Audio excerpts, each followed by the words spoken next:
there, all my favorite fifth graders. Today we are going to be talking about how we can divide by decimals. So in class we've been talking all about division and using a decimal as our dividend, but now we're going to talk about how we can also use a decimal as our divisor and what does that actually look like. So hopefully after you watch this video, you'll find it to be a pretty step-by-step process that makes it feel a little bit easier than it may look right at the beginning. So please remember, don't stress out. We'll walk through this video. You can always watch it again, and then we'll practice these in the classroom until you really feel comfortable.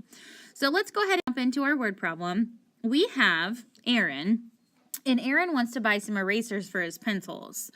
Aaron knows that each eraser is going to cost 20 cents. And the total cost of all the erasers is $1.20. So his question is, how many can he buy? Or how many does he buy, excuse me.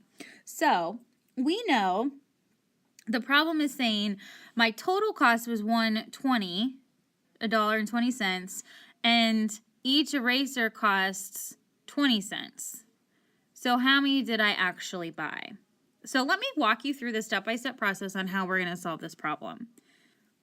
So first, we have 20 cents divided by $1.20.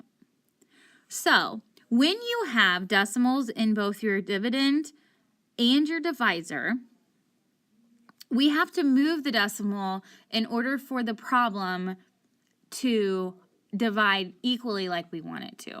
So the first thing we're going to do is we're going to take our decimal over here and we're going to move it 2 places, 1, 2, because we need this number to be a whole number. So I'm moving my decimal twice. And because I moved my decimal twice in my divisor, I also have to move it twice in my dividend. So I'm going to move it 2 times. 1, 2. So really my problem looks like this now. I'm dividing 20 by 120. So your decimal has moved in both your dividend and your divisor. So before you divide, you're going to shoot that decimal up to the top, just like we did before when we were dividing by whole numbers.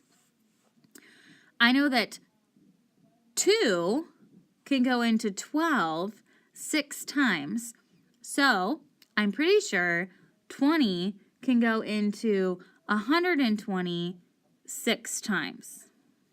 6 times 20 is 120 to give me 0. So my final answer, my quotient in this problem is 6. So how many erasers can Aaron buy? Hopefully you said 6 erasers. Okay, let's walk through that process one more time. So this time, let's divide 3.6 by 1.2. So the first thing I want to do is move my decimal. I'm going to move my decimal in my divisor 1 spot to get the whole number of 12. And I'm going to move it in my dividend 1 spot to get a whole number of 36. My step 2, move your decimal up. Now we can divide. We know that 12 goes into 36 3 times. To get a final answer of 3.0, or you can just say it's a whole number of 3. So there you have it. Here what I've done is I've kind of put that process in a step-by-step order so that you don't forget anything you need to do. Remember, your first step is you're going to move your decimal to make it a whole number. Remember, whatever you do on the outside of your number, so whatever you do in your divisor, you have to do in your dividend. After you do that, you're going to move your decimal up so that your quotient has that decimal place. That's very important. Then you're going to go through your division process just like we did before. You're going to multiply, subtract, and then bring down your next place value. The only thing I really want you to remember is now that we're using decimals, we never have a remainder. So make sure you annex that 0 if you end up with some extra. Okay? That's all for today, and I will see you soon. Thanks, guys, for watching, and your joke for today is, why did the pirate never learn the alphabet? Why couldn't the pirate learn the alphabet? Talk to you soon.